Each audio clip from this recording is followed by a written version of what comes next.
This episode of The Capsule in Conversation is brought to you by Harrogate Springwater. Famous for its waters since 1571, Harrogate is Britain's premium natural source water.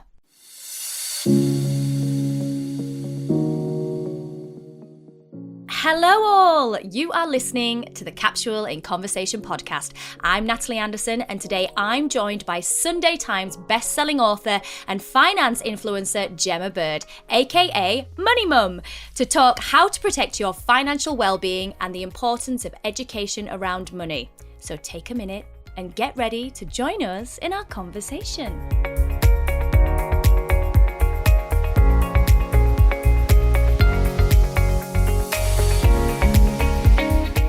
Hello all, thank you so much for being with us. I am super excited today to be joined by one of the UK's fastest growing digital talents. Hailed as the Mrs. Hinch of Money and the Mummy Martin Lewis, she has built an incredible following across her digital channels with her money saving hacks and financial insight, helping her fans towards a life of financial freedom. She is the Essex mum who is taking the financial world by storm, topping the Sunday Times bestseller list with her brilliant book, Save Yourself Happy. It is the fabulous Gemma Bird. Hi, Gemma. Wow, what an introduction. Thank you so much. I might take you with me everywhere. Well, thank you so much for being with me. And I said to you just before we started recording, I am so thrilled to get you on this podcast because I think now more than ever, we need people like you. We need your advice. I mean, you started your Instagram account, I couldn't believe this, only 2 years ago and have since amassed over 275,000 followers. Now, what was the original catalyst for you setting that account up? Yeah, so really, I went out for coffee with one of my friends. I was a mum, struggling financially, always sort of doing tips. It was really weird. I was in a coffee shop and I was going around picking up receipts just before we sat down. And she went, "What are you doing?" And I was like, "Oh, I'm just getting some receipts to see if anyone's claimed their points, to put on the card." She went, "Why?" And I went, "Because then I can get 3 cups of coffee. I don't earn much money. I need to think of all the ideas that I can do." She was like, "Do you really do that?" And funnily enough, she did Instagram. And she was like, "Oh, you should share your tips on there." So we sort of had a bit of a laugh about it. And then I was like, "Actually, why don't I start a page and see if I can sort of make something of this, make myself a job on here?" But to be honest, I sort of started it and thought, oh, no one's really going to listen to me and no one's going to care, basically. I think we all do when we start anything. So I sort of picked my phone up and it's still all about my family now and about my life and about anxiety and just who I am as a person. But I just sort of started doing my money tips once a week. I'd say, "Oh, I went here today and then I do this," or "I phoned up this company and I got money off this." And I just started doing it, and more and more and more and more. People just started calling me Money Mum. People started calling me it. I didn't come up with a name. Yeah. I wasn't clever enough like that, unfortunately. So I remember at the time I was called Bird Watching because I'm Gemma Bird, and it was about watching us birds, a bit like the Keeping Up with Kardashian idea. Yeah. I thought this is a really cool name, Bird Watching.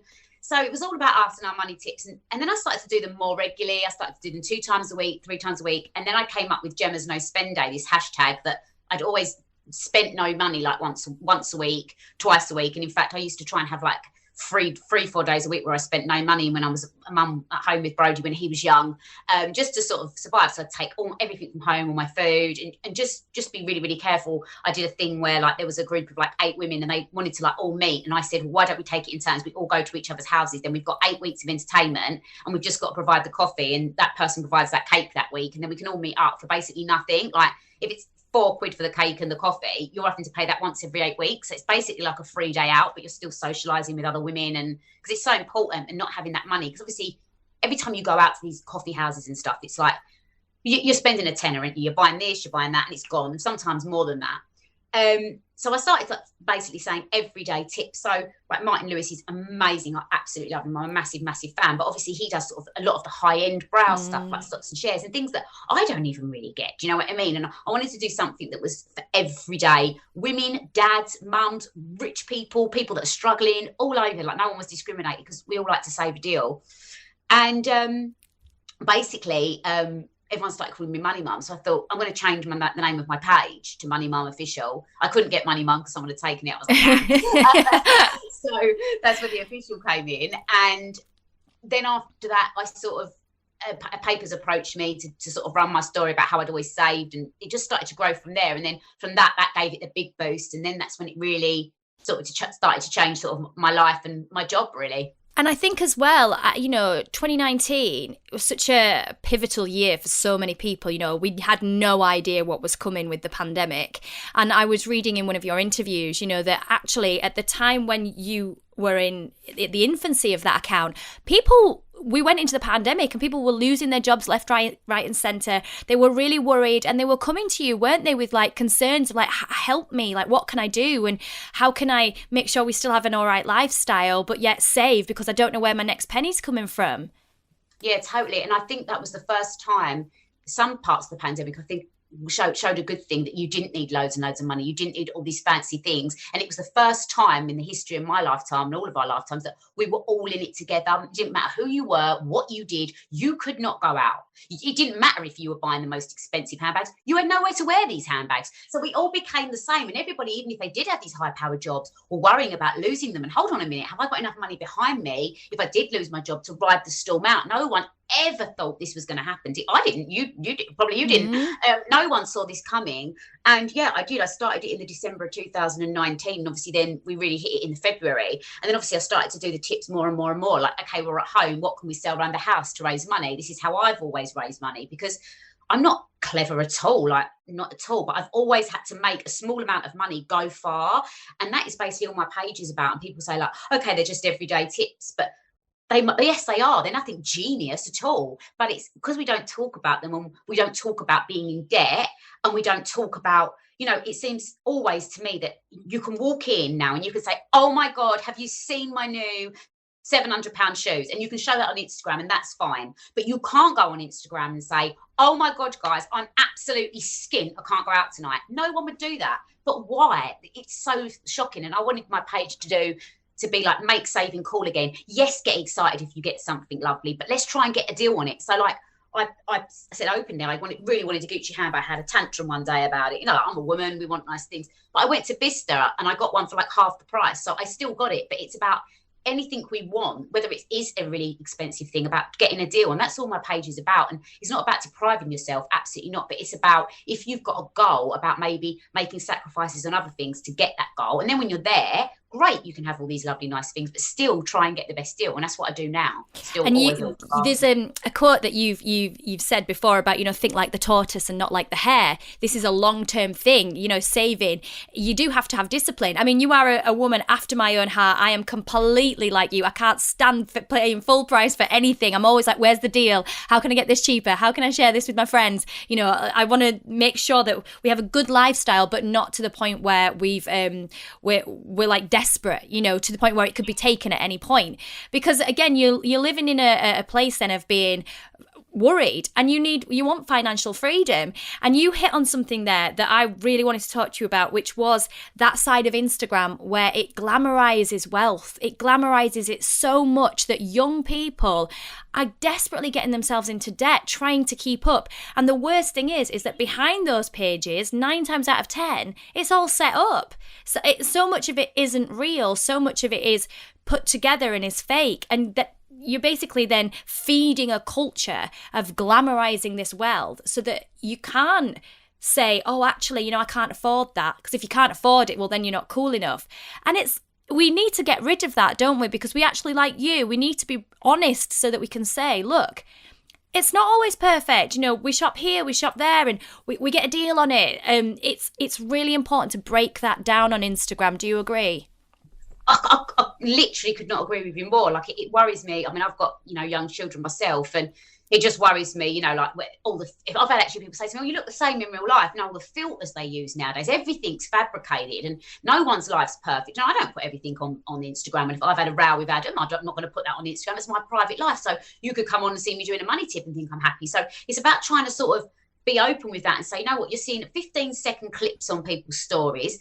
You're not seeing the truth. We all have great times. We all have bad times. And I do try and share that. I try and say, like, I'm really anxious today, or I'm really excited today. I've been sent, like the other day, I was sent a dress for my book book launch, and it was a really expensive dress. And I went on and said how thankful I was, how excited I was. And I made sure I said, I've been sent this because I think it's important when they see these influencers, you know, they're not paying £500-600 every single day for these clothes they're wearing. They've built up a business, which is fantastic, and they're advertising it for that company. But young girls need to understand that, because they're seeing these girls in all these things every single solitary day. But a lot of the time they're being sent those products. Do you see what I mean? So they're not buying them. So in fact, you know, it's not real that you can keep up with that. And it's about looking at things and getting ideas. And there might be a fashion blogger or something and you love them, but then try and sort of think, okay, I really like what she's wearing, but it's got a really big price tag on it. Where can I get that cheaper? And it worries me that, yeah, we only show the glamour side of our life. Like there'll be a beautiful girl standing outside posed at a Ferrari, but it's not her Ferrari. It's just a Ferrari that's parked in London with probably clothes that she's been gifted, and she's just beautiful, but she's probably used a filter to make her completely flawless and perfect. So none of that photograph is real. Like if we scrub the makeup off her, put her in her home in the clothes that she's actually bought without that car, you'd see it totally differently. And she could have been crying 10 minutes before that photo that her boyfriend's not texted her or something. So it's worrying for young girls, because it's not just the psychological side of it, you know, bullying and everything goes on online as it is. So this is just sometimes heightens it as well. And it's trying to sort of show. It's trying to be, isn't it? And it's trying to make sure that for us, as you know, as mothers, as women, to kind of say, hey, look, you know, stand back and actually this is the truth.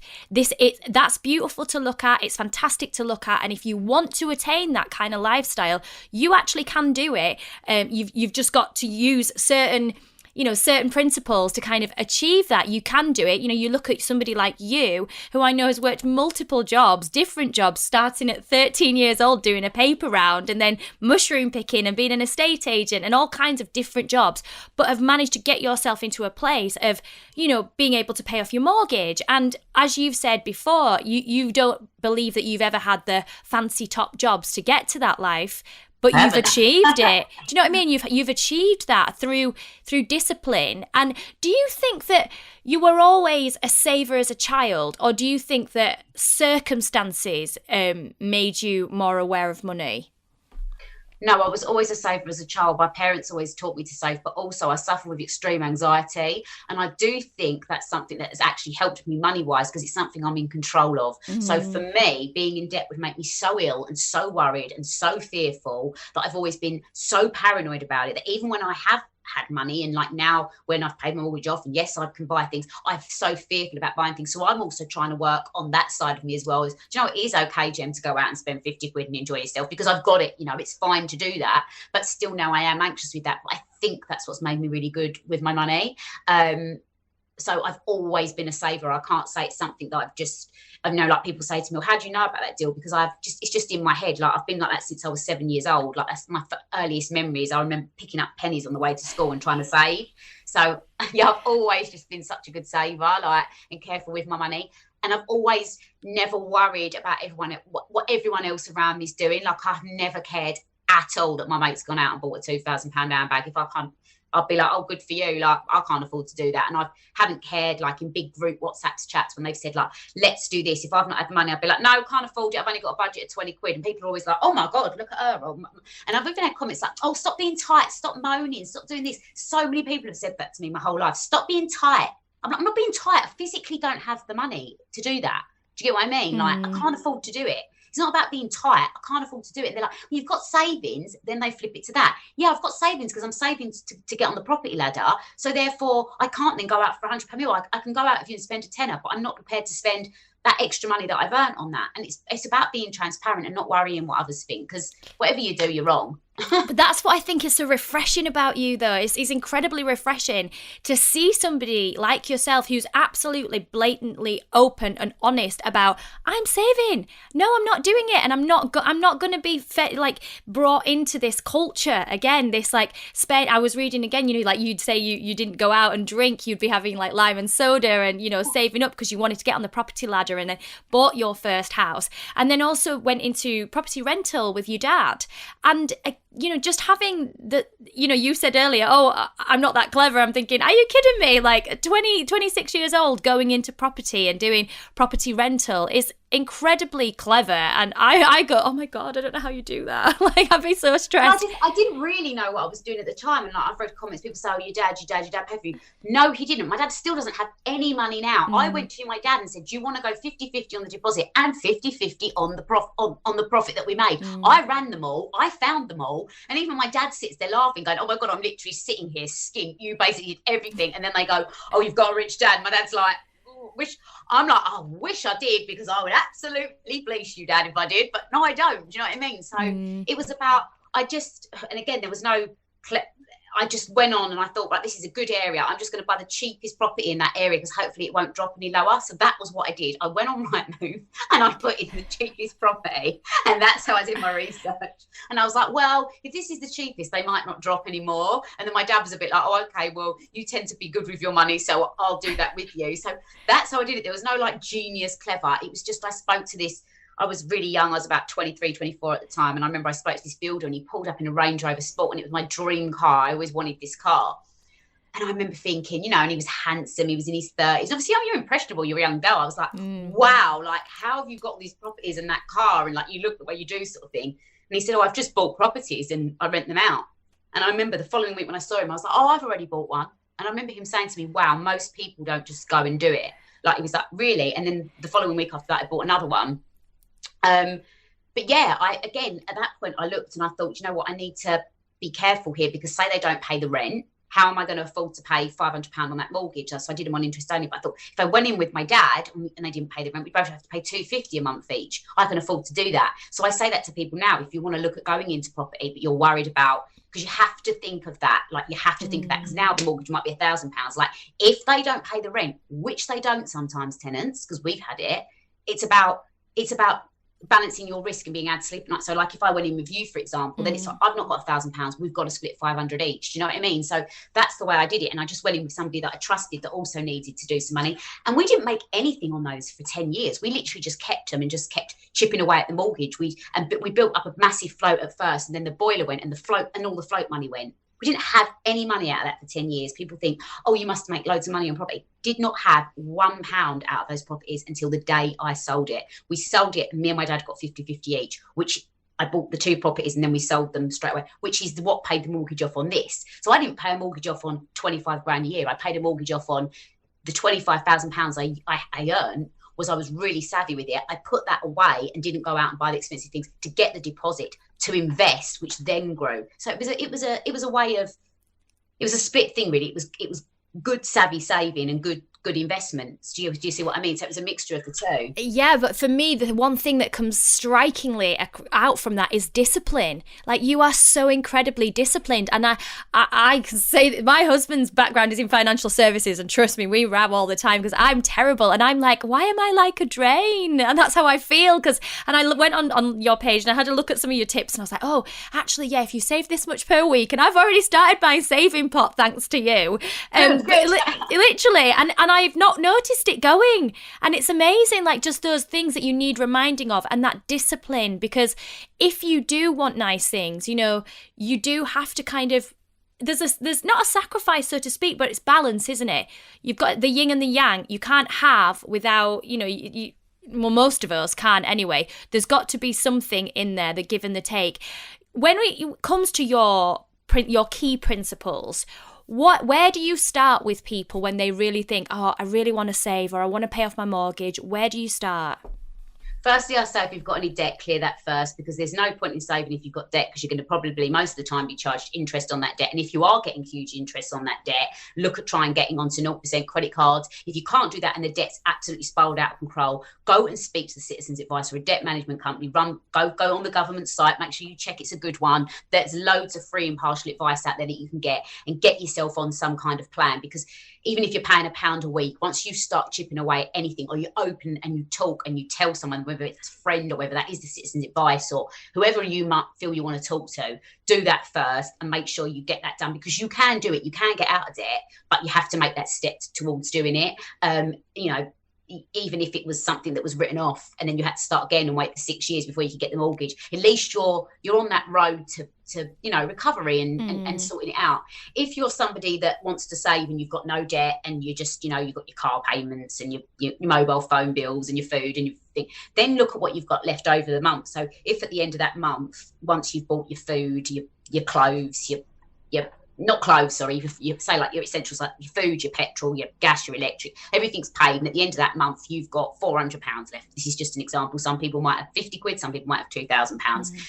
I would always then go, if you've never been a saver before, out of that 400, spend half and save half. So if you've got £400 surplus cash left a month, put 200 into a savings pot, have the other £200 to go out and buy this top from H&M for £7.99 or whatever it is you want to treat yourself with. And then at the end of that month, if you've got £7 left of that 200, also put that into your savings, because then you save 207. And then when you get bonuses and things, spend half, save half. So if you're at City and you might get a £10,000 bonus, for example, put half of that away and then the other half in an account. And I always say to people, like, try, if you can, have sort of 3 months money behind you. God forbid something happens and you lose a job, so that you can pay so if your bills are £2,000 a month going out, your mortgage, gas, electric, etc., which is sort of a similar sort of standard, or if not more, it's very difficult, it's not easy, but I always sort of go from that role. And if you're also saving and you want to get on the property ladder, and if at the moment, if you're renting, for example, it's completely different, but I always say to somebody, if you're a young person and you're living at home and you're paying out at the moment £100 in bills, and if you say to me, I can't save £1,000 a month, I always look and say to them, then you can't afford to move out quite yet then, because that's what it's going to cost you. So you need to make sure that, before you do something and take hold of those responsibilities, that you can physically do it and work it out and be honest with yourself. Go through your bank statements, clear out the things you're not using, cancel subscriptions you're not using, and also get subscriptions if you are buying something all the time, like you're ordering from a company all the time and you're paying £7.99 shipping each time. Pay the tenner and get it for the year, and you're going to save yourself, by the time you've got something twice, you've saved yourself the money. So it's about looking at you as an individual, what you're spending, if you can cut back, what you can cut back on. Do you see what I mean? And then if you are in a good financial situation and you want to save, spend half, save half is a really good idea to get going. And you talk about as well as money zones, what zone are you in terms of money wise, and just expand on that for me. So like, what zone are you in? Like, break it down to like 1 to 4 zones. So are you in zone 1? Are you completely like and absolutely struggling in debt, like don't know where to turn? And that is the first step. So like, as I said before, go and speak to someone. Are you zone 2, that you've not really got any savings, you're not in debt, but you haven't even started yet, you're earning your money, but it's gone at the end of the month, but you don't really know where you're spending it on. You kind of do know that you could be saving, but you're not really, you're spending it on extra things, but you've got a goal in mind.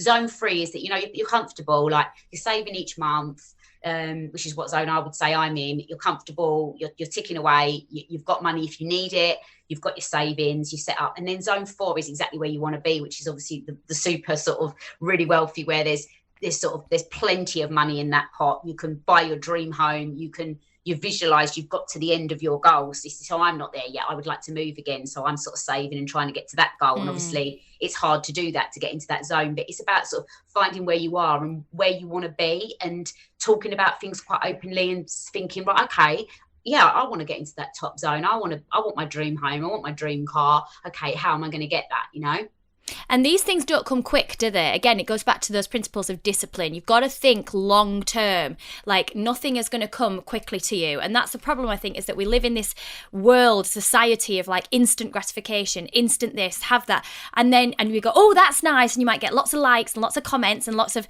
whether it's not even on Instagram, it's from friends, and it makes you feel good. And then when you're restricting in anything, whether that's food or drinks or anything, we don't like it because we feel like we're not part of the gang. So it's being able to be comfortable kind of standing alone, isn't it? And being, as you said, honest with yourself. Because I know a lot of people, they do that thing where they bury their head in the sand and they don't open their bank statements and they don't go through it and they don't see kind of bank charges, interest rates. And I personally think that that's because we're not taught enough about it at school. We're not taught, are we really, about interest rates, APR. Even I'm going still like, I don't really know what all these things kind of are. How do you learn about these things? And, obviously there's yourself, but where would I send somebody that wanted to know a bit more about this, but wanted it in layman's terms, wanted it in a language that they can understand. Because when financial advisors talk to me, I'm like, whoa, I don't understand. I do actually think that's quite a problem, because I don't really think there is many places you can go and really speak to people. You can Google things online, but as you say, that's why because I've looked into this, and it is, it's like this, and it's trying to break it down, but maybe sort of, rather than sort of going online, if you've got a friend that's on the property ladder, or they're quite good with their money, is maybe speaking to people and asking those questions. It doesn't sound silly to go, what's a repayment and what's an interest only? And just ask someone, because a lot of the time people will know the answer. And if they don't know, they might be able to find out for you and help you. Because unfortunately, not enough of this is taught in schools. Bits and bobs are, but we're not educated. So we sort of don't know. I've got friends like now that are in their late 30s, and they're like, I had one ask me the other day, they were like, I don't get all this mortgage stuff. So like, what's this interest only? And then what's the repayment? And I was like, well, interest is you just pay the interest. She's like, yeah, okay, well, I'll do that then. And I went, okay, so after the 30 years, you'll still owe that 300 grand. She went, what do you mean? If I'm paying like £300 a month, I'll still owe 300 grand. And I'm like, yeah, because you're just paying the interest. She's like, what do you mean? £300 a month, just the interest? And I'm like, yeah. And she was in her late 30s. She was like, no, I must pay something off. And I was like, no, you literally don't pay anything off. You just pay the interest. I must have said it about 5 times. And then she was like, oh my God. So if I don't start overpaying a mortgage, I'm still going to owe 300 grand. I'm like, yeah, I hate to be the bearer of bad news, but you are. And she's like, but I'd have paid like whatever it is, 100 grand back. And I'm like, yeah, that's what the interest is. But it sounds like mad to me almost, because obviously I know that answer, but I didn't think, oh God, no, you didn't know that. I just thought, oh, okay, well, I'll tell you. I didn't think anything of it when she asked me. I was just like, oh yeah, okay, well, this is what you do. But it's mad to think that these things aren't being taught and spoken about. They're not being taught, and that's where I think a lot of people end up in debt, and they're preyed on by big companies and by loan companies especially. That's a real problem, isn't it?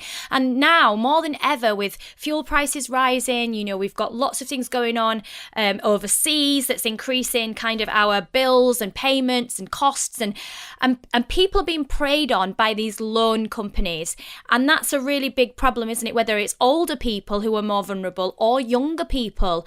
What is your advice to people if they are approached by these loan companies?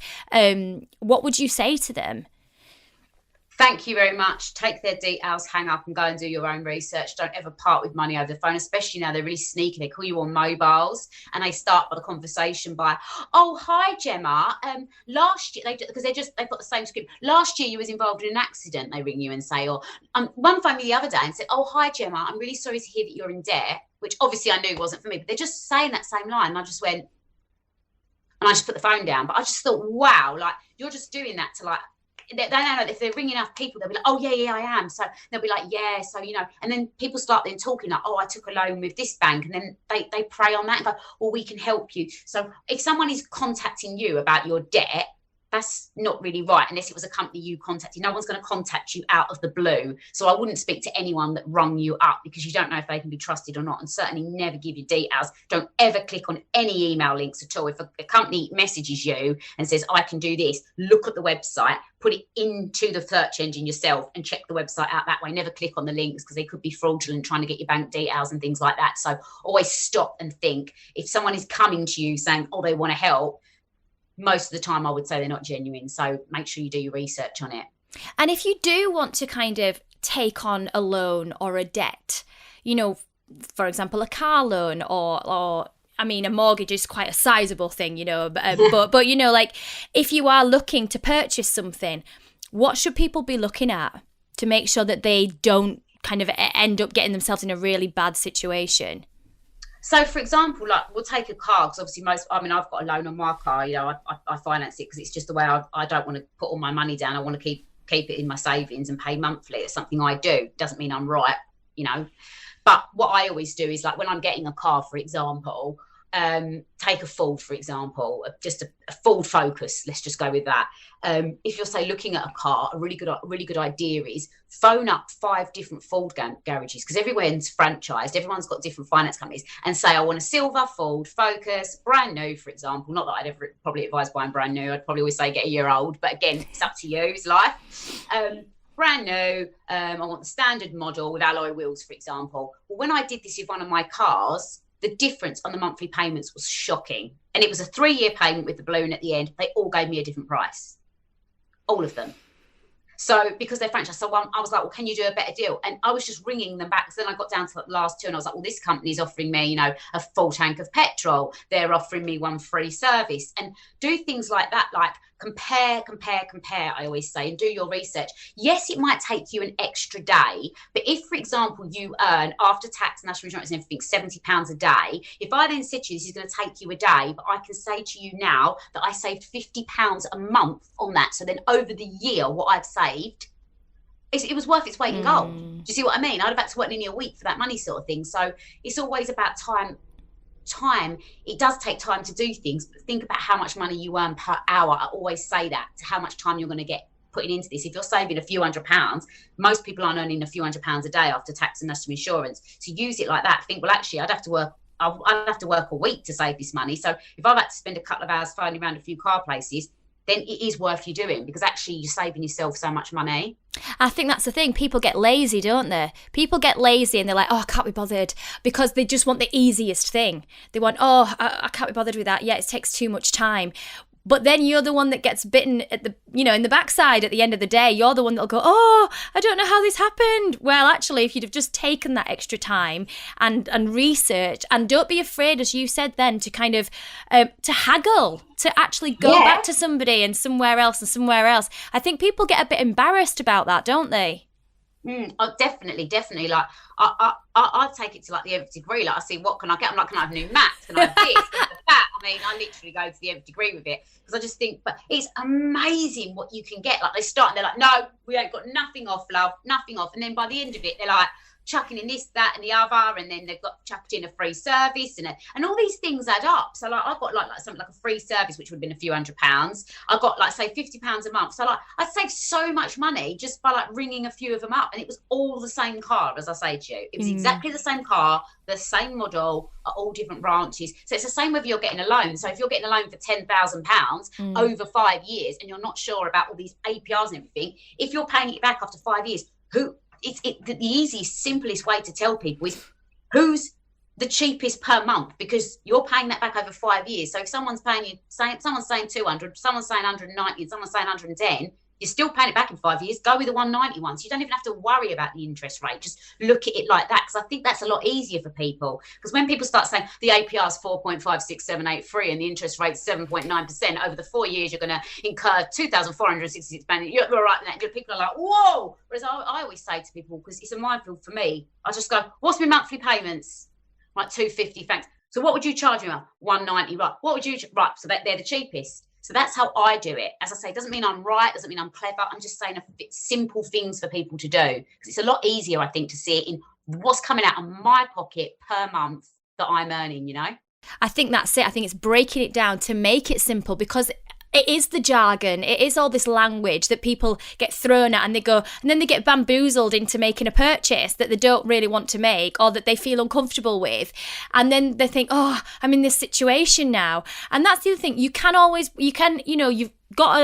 a window of time to walk away, don't you? You know, if you went into something, you mustn't ever think, oh, I've done it now, so I can't back out. You do have a window of 7 or 14 days. Yeah, you've got a window of time, so don't be afraid to kind of think, I've had a rethink.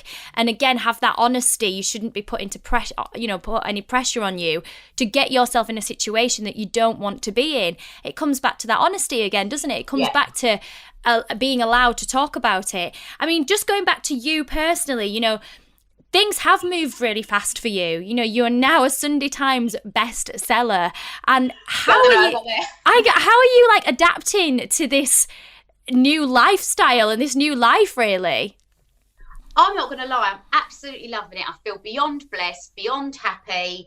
I feel like I pinch myself. I always used to look at people and think, oh, wow, imagine getting that job, imagine doing that. And to be honest, a lot of them never seem grateful. Like they'll go to these events and everything. And I look at them now and think, you're getting to go to that. And so I'm not going to lie. I'm going to say, yeah, do you know what? I'm absolutely, really, really, really lucky. I'm absolutely loving it. I'm so, so lucky to go to the events I've been going to. Could it all end tomorrow? Yes, it could. So I'm going to enjoy it. I get one life. And if I get to go to an event and take my babies on a red carpet, something so exciting. Yes, it's amazing. And I can pinch myself. I don't feel any different in myself. I'm not going to lie. I feel exactly the same. And I still feel like, when I get invited to something, what? I go to imagine, are you joking me? I literally sound the funniest person to ring because I just think it's mental.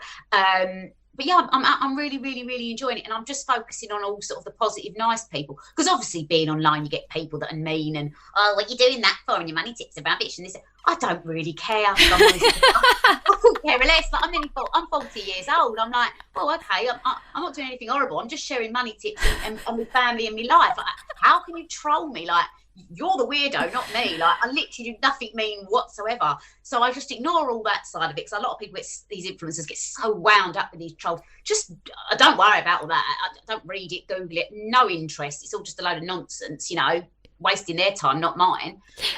Do you think that comes though from being 40 years old? Do you think that comes from kind of knowing kind of the importance of things and values, and actually you can totally differentiate, because you're the same generation as me, then we grew up without social media, so we can often see it for what it is. You know, we can see it, whereas a lot of younger people, it is the be all and end all. Do you think that there's an element of that in there? Yeah, there is, and I think as well, a lot of people go looking for it. You know, if they break up with a boyfriend, they're going to stalk the ex-boyfriend. If you don't know what is being written about you, how can it hurt you? It's just words that people are writing.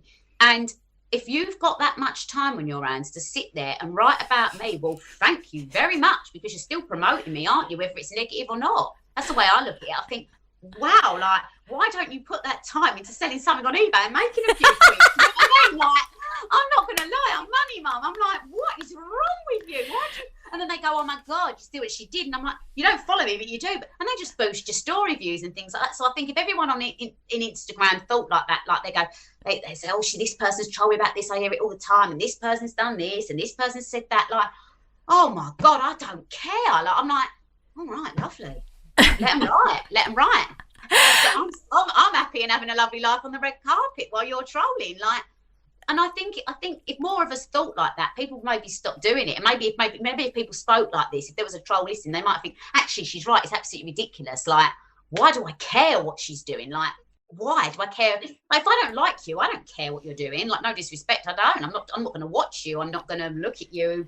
I'm just going to carry on doing my life. And I think that is an age thing. And that would be great if a lot of the younger people could think like that, because it would stop. You know, there's suicides over things like this. It's absolutely horrific things. There's been the odd comment that's got to me and made me upset. So now I just don't look at it and carry on with my life. So I really, really enjoy it. And I don't have anything bad to say about it, because I don't see nothing bad. I live in a bubble. But it's because you're enjoying it, like you said. And, you know, I mean, what are your plans? Like, where do you want to go next? I mean, you know, people are kind of tipping you as like the next Martin Lewis, because you're so relatable and you translate all this kind of really difficult information into such easy to understand points. What is next for you? I'd like to do more TV. I'm looking at doing some more books as well. I'd like to go into schools and help kids with schools. I'd like to do a TV project around sort of the young as well, and sort of teaming up with people like that. So I've sort of been in a few talks and things like that. That would be really, really interesting. And doing things and meeting people and going to events and just keep sharing sort of money tips, my everyday life. But sort of, I think, doing it as well as much as I do it on Instagram, so I'd like to do it off Instagram and on TV, so you're getting another audience as such. Like, I've started my TikTok now, because that's all the young in it. I mean, I don't know what I'm doing on it, I'm not going to lie, but I just post things on there now, because obviously that's the younger generation. It's just, I just want to just make sure people keep talking about money, keep saying, you know, whether they are struggling, keep sharing deals and my family and my life, and just keep enjoying it, really, because it's been lovely. I've met so many lovely, wonderful people. Every day I get to speak to different people, so it's so nice. Like, it's a lovely job. And as you said then, you know, money is such a difficult topic. It really is. And we do have to break down those barriers, because, you know, gosh, people do commit suicide when they get themselves into financial difficulty. And it is so important, isn't it, that we keep pushing that message of like, it's not a bad thing to talk about how much something cost you, to try and save, you know, to try and spread that message as well. Because as you said earlier, you know, you do suffer with anxiety. And horrific, yeah. How, other than the money side of things, how do you look after yourself? You know, what things do you do to kind of make yourself feel better and to keep your anxiety in check? I think this is good for me because I don't like being on my own. I'd sit there and overthink. I think, oh, did I do that today? Or is that right? Or has that picture got enough likes? And you can think like that online. And I'll be honest again, you do. So I try to go out every day, and I've got lots of really, really, really lovely friends. I've always been really lucky like that. I've got lots of different friends. So I go out with my friends, and I'll just go I'll go sometimes for a walk with one of my friends down the park, or they come over and see me, or I go out for a coffee, or I talk to Adam a lot, or I'm always, if people see it on my stories, I'm always with my kids. My mum doesn't live near me, so I don't really have anyone to babysit them. So I'll go out with my friends or Adam and stuff. So I do a lot with Bronte and Brody. I'm always with them, and they do keep you happy because, or sometimes they drive me mad and keep me less happy because they're having a tantrum or whatever. But majority of the time, like Bronte's so funny, she's 3, that she just, like she said to me this morning, Mummy, let's talk about a wedding and my wedding, and I'm going to marry you. And so like them really like just go to the park with them, and just really simple things. Like I like watching funny movies because they lift me up. So if I'm having a bad day and I'm anxious, we'll do things like we'll go for a walk. We always do this. We go for a walk, then we come back. Adam cooks dinner and I play with the kids, and then we watch a movie. But every Saturday, my son goes to drama, and then me and Adam go for a walk, and then in the evening we just watch a movie. So we don't do anything majorly exciting apart from when we've got an event to go to, which is obviously lovely. But the rest of the time I just sort of do that. But it's always about keeping busy and getting out. Like if I stay in, that's not good for me. And what are the practices or the products that you would, you know, what are your go-to products and practices that help you to feel good and to feel nice? Sometimes I'll do things like I'll just have a face mask, and that can be anything, you know. It doesn't have to be, again, expensive.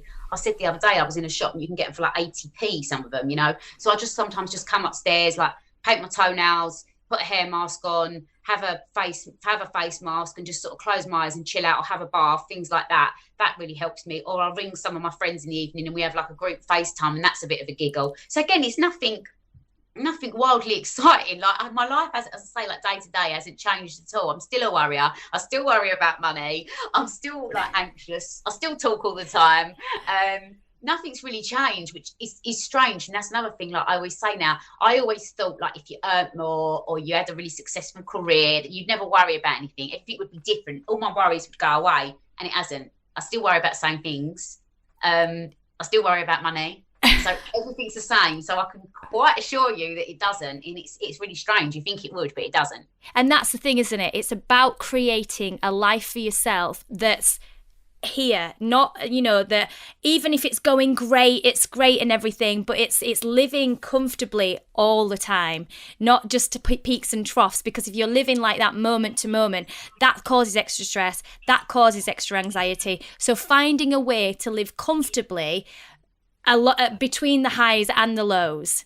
Definitely, like finding a balance. Like before, I could never afford every day to go out for coffee, and that was the thing I spoke about. Whereas now, obviously, things are better for me financially. That's something I really enjoy. So that's something I do treat myself to, because I can now afford to do it. But if I couldn't, then I wouldn't have. But it's something I could easily revert. But I wouldn't want to start. I always think like that, because anything, as you say, like look at the pandemic. No one knows what's around the corner. It's about having a happy middle all the time, no matter what you're earning. And if you're going up and up and up, brilliant. Then you can maybe go for a few more coffees, or maybe have that extra handbag a year that you'd like. But it's not then going absolutely to the nth degree one way or the other. It's staying in the middle. And I've always done that my whole life, and I will always do that. And what is the one piece of advice, just before we finish, that you would give to a younger person about money? Oh my God, this is the most amazing bit of advice. So if I was 16 and you've got your first job, and you are, well, it's probably 18 now, isn't it? Because they do all this college and stuff. I'm so old. I'm like, I don't know, like 18, for example, and you get your first job and you've got no outlays going at all and you're bringing home £1,400 a month, I would say to you now, you do not realise how rich you are, because no one has £1,400 a month surplus probably listening to this podcast if they've got kids, etc. So I would say then try and put half of that away, that's £700, because you have so much money, £700 a month to go out with and buy your car and your shopping and everything, and you will set yourself up so easily. From 18 to 24, you would set yourself up for that deposit for that flat. So if I could tell any 18-year-old, it would be spend half and save half of those early wages when you are living at home and you're paying, say, 50 quid a week rent or £100 a week rent. You don't realise how wealthy, how much surplus income you've got when you're 18, do you, when you look back? I love that. That is so good. Gemma, this has been so brilliant. Honest to God, it's been so enlightening and so refreshing to hear somebody talk about money so openly and so honestly. It's been brilliant to have you with me. Thank you so much. It's been lovely to speak to you as well. Save Yourself Happy is available now at all good bookshops and online. And you can also follow Gemma on Instagram at MoneyMumOfficial. You are the original Money Mum, though. To get even more saving hacks and financial advice. For more wellbeing, fashion and beauty, you can visit us at our website, www.thecapsule.co.uk, where you can also catch up with our previous podcast episodes and In Conversation page. You can subscribe to any of our podcast channels and YouTube. Please do feel free to leave your rates and reviews, as we would love to hear from you as this series goes on. You can also drop us a message at our Instagram at officialcapsule if you'd like to put any messages to our future guests or just to leave messages about these current episodes. I will be back next week with another fabulous guest, but all that's left for us to say today is goodbye. So it's goodbye from Gemma. Bye-bye. And goodbye from me.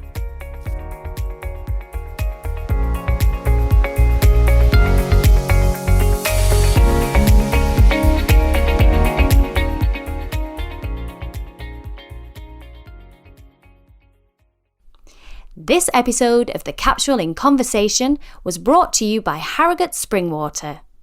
Bottled at source, Harrogate Spring offers a pure, refreshing taste with a delicate blend of naturally occurring minerals and electrolytes, perfect for healthy hydration.